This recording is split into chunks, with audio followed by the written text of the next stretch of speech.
Welcome to the vacuuming instructional video. This is Jeff Simmons. Jeff has been with us for about over a year. He's originally from California. He enjoys making a difference in our clients' daily life by creating a clean home for them to come home to after a long day at work. He's the parent of a beloved Cottondale Tulier named Lola. Jeff and Lola love taking visits to the beach, their happy place. His favorite movie is Rebel Without a Cause. He also owns and operates Kiana's Hawaiian Jewelry and Island Crafts. Now, when you first enter the home, you already set the bag down in a central area so you can access it easily from anywhere in the house when grabbing clean rags or disposing of dirty rags. Here, Jeff is assembling the vacuum, which has a few steps you will need to get accustomed to before not needing to think too much about it. When assembled, he checks the vacuum bag to make sure it's not too full. If it's full, there will always be a new vacuum bag in the same pocket as your clean rags. After that, Jeff looks for the most central outlet in the house. Once you are accustomed to the house, you'll remember where that is and go back to it each time, creating that muscle memory we've talked about in other videos. When vacuuming, we always vacuum in a certain order. Rugs, carpet first, hard floors second, edger attachment and upholstery attachment last. Of course, there is a reason for this order. One, that top-down method we talked about. When vacuuming the rugs, often dirt flies off onto the hard floor, which we'll be cleaning next. Two, we will only be taking attachments on and off once instead of wasting our time taking it on and off multiple times in the house. Three, we won't misplace the attachments. Once we are done with each, it goes back in the vacuum bag. Once he had that carpet attachment on, he slid out the coffee table to give a thorough vacuum to the rug. Now he's moving the table back and vacuuming to the other side of the rug.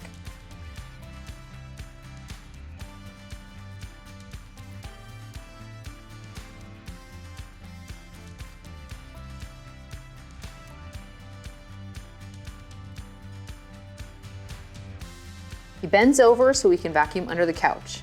There will be some pieces of furniture the carpet attachment won't fit under. This is when you will use what I call the edger attachment, which we will address soon.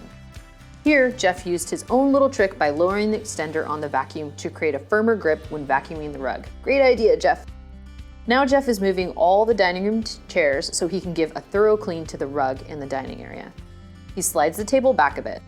This is a shag rug. It has a higher pile to it than most rugs, so he opens up both the vent on the attachment and on the hose. This rug is also different from the rug in the living room because you can actually see the lines of the vacuum. First, Jeff vacuums strictly to get the dirt up. Then he vacuums to create a nice uniform lines in the rug.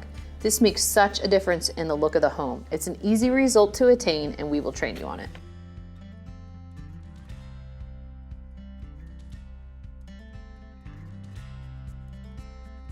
This rug in the kitchen can be a little tricky. It does not stick to the floor, so Jeff has to put his foot on one end, vacuum in one direction so the vacuum doesn't suck the darn rug up. Then he slides the rug completely around to vacuum the other side in the same way.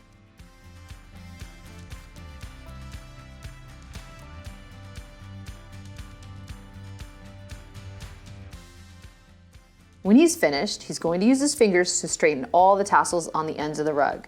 Another touch that makes a huge difference to the house looking complete. After rugs or carpet, depending on the house, we clean the hard floors. The hard floor attachments do a pretty good job with getting around pieces of furniture and in corners. What we can't get with the hard floor attachment, we can get with the edger attachment next. As you can see, Jeff lifts that dining room rug as far back as he can on all ends so he can vacuum under the rug. We ordinarily do not move rugs when vacuuming hard floors unless a client requests it. In my experience, moving the rugs creates more dirt on the floor, takes a good amount of time, and often a cleaner might forget to put them back. So in place of that, we lift them as much as we can to vacuum under at every clean. There isn't a ton of instruction needed for vacuuming hard floors. Just make sure all lights are on in the house so you can see any areas of dirt, and keep your eyes focused on the floor when vacuuming. Be looking for dirt, dust, hair, etc. Now the upholstery. We vacuum upholstery in houses with or without pets. We vacuum all pillows, and every few cleans we'll vacuum under the cushions. Again, Jeff is shortening the extender so we can get a better grip when vacuuming those cushions.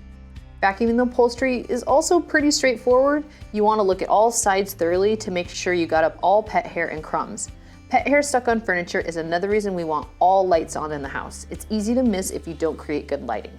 The most important thing is your grip. The suction of the vacuum is going to make it somewhat difficult. Get a good hold of whatever you are vacuuming, and if you need to, open the vent on the hose. When he's done vacuuming the couch, he fluffs all the pillows and straightens any blankets, placing everything back nicely, leaving that professional look for our client when they walk in the door from a long day. Now, the best way to fluff a pillow is you basically beat the pillow up. With the fist, you pound all sides toward the middle. Then with your flat hand, you slap it a few times and smooth it out. It sounds funny, but this pushes the stuffing back to where it should be. So if you got any pent-up aggression, here's the time to get it out. Now, another thing I want to add about vacuuming, much like plugging in the vacuum to a central outlet in the house to save time, when switching attachments or any task, we don't turn off the vacuum. Especially melees, it takes a decent amount of time for that vacuum to completely turn off and then completely turn back on. The only time you will turn that vacuum off is when you go from floor to floor of multi-level houses or when you are all finished vacuuming. Next, the edger attachment. This is for lint on the edge of older rugs that sometimes the carpet attachment can't get up. It's for hard to reach areas for cobwebs that the duster can't reach. It's for where the floor meets the wall in all rooms, again, because the carpet and hard floor attachment can't always get in these crevices. This is also for underbeds and furniture that the other attachments can't get to, nooks and crannies where they won't fit. Basically, this is taking the clean from a clean anyone can do to a professional clean. Now he's using the edger on this crazy high pile rug. We absolutely don't want to use a carpet attachment on this rug. That would result in it possibly getting stuck up in the attachment. That could damage the rug and the attachment. Now, this particular house is one floor. If you're cleaning a multi-floor home, you want to vacuum in this exact same order on the main floor. When done with the edger last, with that same attachment, you'll vacuum your way up the stairs or down the stairs. Now, I only want you to use the edger attachment to vacuum stairs. It makes for a much better clean and is easier to maneuver than any other attachment. You will unplug the cord and bring whatever attachment you need with you for the other floor. You'll plug the cord in a central area and leave the vacuum in a central area of that floor. Then you'll head back up or down and grab all supplies, including rags. Also, you're going to stick to the same order of the cleaning on each floor.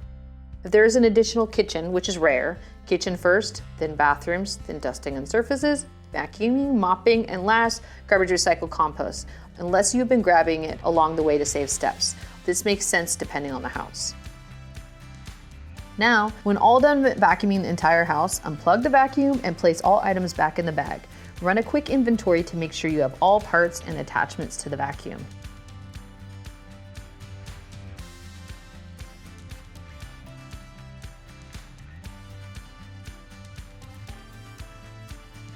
Now you're almost done with the house, woohoo! Next is mopping the floors.